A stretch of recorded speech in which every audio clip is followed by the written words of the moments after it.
दोस्तों महादेव कहते हैं जब मैं आपकी परीक्षा लेता हूँ यानी कि मैं आपको किसी परीक्षा में डालता हूँ तो मैं आपको गिराने नहीं बल्कि आपको उठाने के लिए आता हूँ।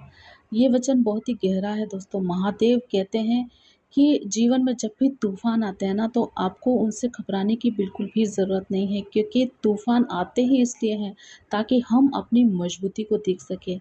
हम सोचते हैं कि भगवान हमें भूल गए हैं, लेकिन सच ये है कि वो हमें हमारी असली शक्ति से मिलाने के लिए आते हैं। एक बार एक साधक था, बहुत भक्त था, भोलेनाथ का दीवाना। सुबह उठते ही ओम नमः शिवाय से दिन की शुरुआत किया करता था वो। हर दिन वही प्रार्थना करता, हे भोलेनाथ बस एक बार दर्शन दे दो, बस एक बार दर्शन दे दो, यही चलता रहता था। एक दिन महादेव ने मुस्कुराकर कहा, बस तू मुझे बहुत पुकारता है, अब देख क्या तू अपने प्रेम में सच्चा भी है।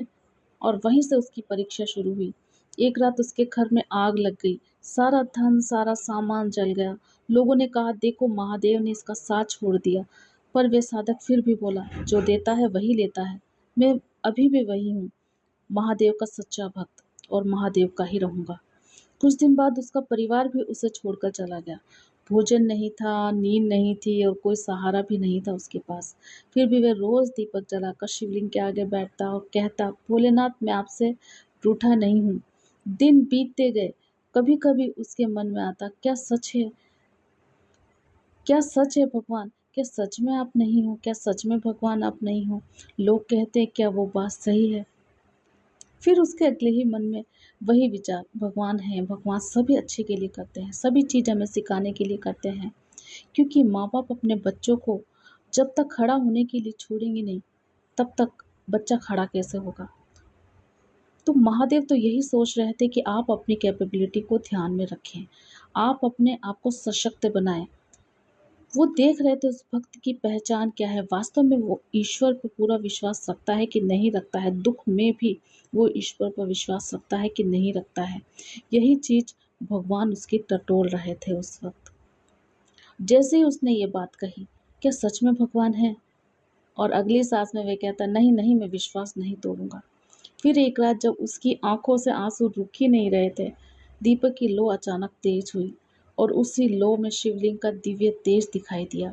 भोलेनाथ प्रकट हुए, माथे पर चंद्र, गले में नाग, मुख पर अपार शांति। महादेव बोले, बस मैं तुम्हें गिराने नहीं आया था, मैं तो तुम्हें उस ऊंचाई तक ले गया जहां से अब कोई तुम्हें गिरा नहीं सकता।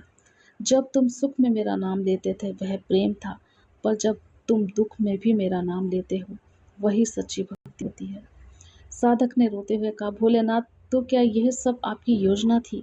महादेव मुस्कुराए, हाँ बस मैं तुम्हें तुम्हारे भीतर के हीरे से मिलवाना चाहता था।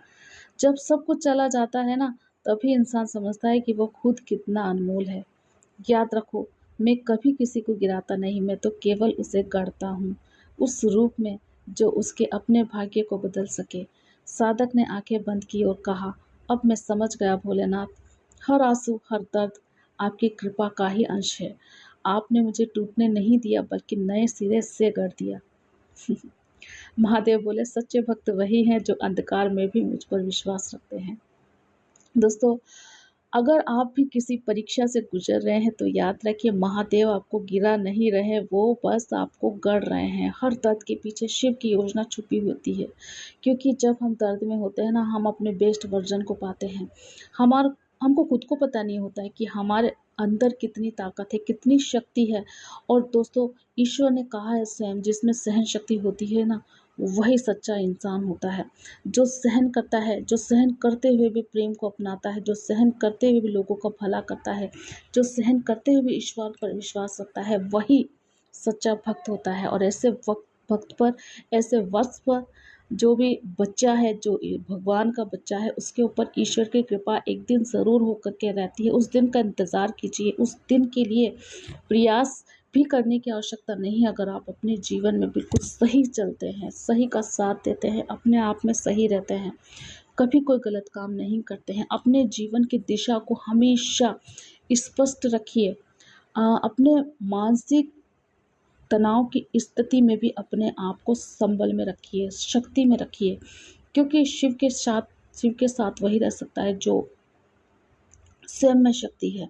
और शक्ति क्या है, शक्ति शिव की अर्धांगिनी है। और अगर आपके अंदर शिव और शक्ति संतुलित नहीं होंगे, क्योंकि हमारे अंदर दो रूप होते हैं, इंसान के अंदर दो रूप होते हैं, शिव और शक्ति का एक कंबाइंड वर्जन हमारे अंदर होता है। जो सबसे परिपक्व वर्जन होता है ना इंसान का, वो शिव और शक्ति का मिला जुला यानी कि सम्मिलित रूप ही उसका एक next version high high class version होता है, जो हमारे अंदर होना चाहिए। जब हम उस वर्जन को पा लेते हैं ना, उसी वक्त हम पूर्ण हो जाते हैं, संपूर्ण हो जाते हैं, विष्णु हो जाते हैं। और विष्णु होने के बाद हमारे संसार का कोई भी जो ताकतवर से ताकतवर जो भी इंसान है, जो भी दुश्मन है ना, वो हमको गिरा नहीं सकता है। तो अपने आप को इतना संबल में रखिए, इतना विश्वास में रखिए कि कोई भी अड़चन आए, कोई भी परेशानी आए, कोई भी स्थिति आए, कोई इंसान तो क्या, कोई शैतान भी आपको गिरा ना सके। क्योंकि दोस्तों वातावरण में होते ही हैं ऐसे इंसान, इंसानों के रूप में शैतान होते हैं। हम उन्हें पहचान नहीं पाते हैं, हम उन्हें जान नहीं पाते हैं। उन्हीं इंसानों से बचना हमें आना चाहिए, लेकिन बचे तो बचे कैसे? उसके बचने के लिए हमारे पास बहुत सशक्त साधन है, भक्ति और पूजा और ध्यान। ये तीन ही साधन से हम एक नकारात्मक बुरी शक्ति के इंसान से बच सकते हैं। जब हम अपने आप में ध्यान लगाते हैं ईश्वर का, तो हम स्वयं ईश्वर की तरह शक्तियाँ लेने लगते हैं। और ईश्वर जब हमें वो नज़र दे देते हैं कि हम पहचान सकें कि कौन बुरा है कौन अच्छा है, उस बुराई को ख़त्म करने की ताकत स्वयं ईश्वर में होती है और वही ताकत हमारे अंदर भी होती है। तो जब हम उनसे उतना जुड़ते हैं जितना ईश्वर से जुड़ना चाहिए, तो हमारे अंदर वो ताकत आने की वजह से कोई भी बुरी शक्ति, बुरा इंसान हमको छू ही नहीं सकता है। दोस्तों कहानी में थी तब उस वक्त तक मेरे दिमाग में ये बात नहीं थी कहने की, लेकिन न जाने क्यों मेरे को एक प्रेरणा सी हुई कि मैं कह दूं।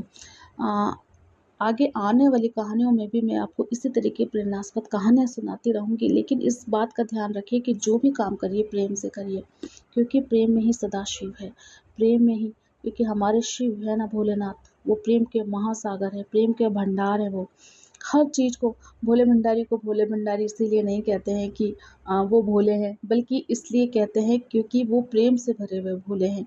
वो आपके दुश्मन को भी, जब दुश्मन भी प्रेम से, उनको बहुत प्रेम से, क्योंकि उनको तो केवल प्रेम चाहिए, दुश्मन भी प्रेम से मांगता है ना तो वो उसको ज़रूर देते हैं।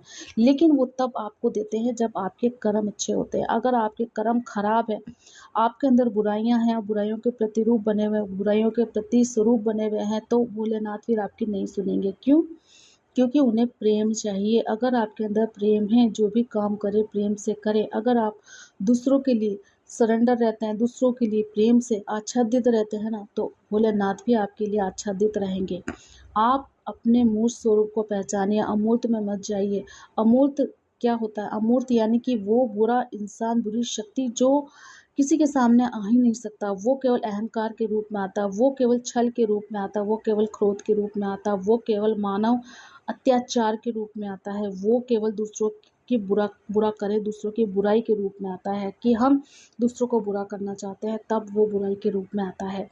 तो ना केवल बुरा करिए, ना केवल बुरा सोचिए, ना केवल उनके साथ में आपको कुछ भी सरेंडर करने की ज़रूरत नहीं पड़ेगी। अगर आप ये सब चीज़ें नहीं करेंगे तो आपको भोलेनाथ स्वयं आकर के थाम लेंगे, क्योंकि जब ईश्वर की नज़र पड़ती है ना आपके ऊपर, तो आपको कोई हरा नहीं सकता, आपको डिगा नहीं सकता। लेकिन परीक्षाएं चलती है जीवन में, उनका साथ ऐसे ही नहीं मिल जाता है। जब आप हर बुरी परिस्थिति को सहन करके सच्चाई का, अच्छाई का साथ देते हैं ना, तब आपके साथ में भला होना ज़रूर स्टार्ट हो जाता है। और ऐसा वक्त आता, आपका व्हील ऑफ फॉर्च्यून घूम जाता है। टैरो कार्ड में एक कार्ड है, टैरो कार्ड रीडिंग में दोस्तों मैं वो भी करती हूँ, जैसे कि आपने मेरी देखा ही होगा वीडियोस में, जो मेरे शेयर किए हुए दूसरे पोस्ट वाले यानी कि दूसरे पेज है, उन पर मैं tarot card reading, healing, spiritual science से जुड़ी हुई चीज़ें भी डालती हूँ, तो उन्हें भी आप फॉलो करिएगा, मैं शेयर कर दूँगी। बाकी चीज़ें मेरे इसी पेज पर मिल जाएंगी आपको। और आपको मेरे सभी पेज फॉलो करने की ज़रूरत है, क्योंकि हर पेज पर आपको बहुत सारी चीज़ें मिलेगी, ऐसी जानकारी से युक्त। भोलेनाथ का असीम आशीर्वाद, माँ काली का असीम आशीर्वाद आपको मिलेगा। जय माँ काली, जय हो भोलेनाथ जी की। हर हर महादेव। सदाशिव का नाम लीजिए, सदा प्रेम से रहिए, प्रेम से अहंकार को ख़त्म करते हुए प्रेम से कहिए हर हर महादेव, हर हर महादेव। जय माता काली।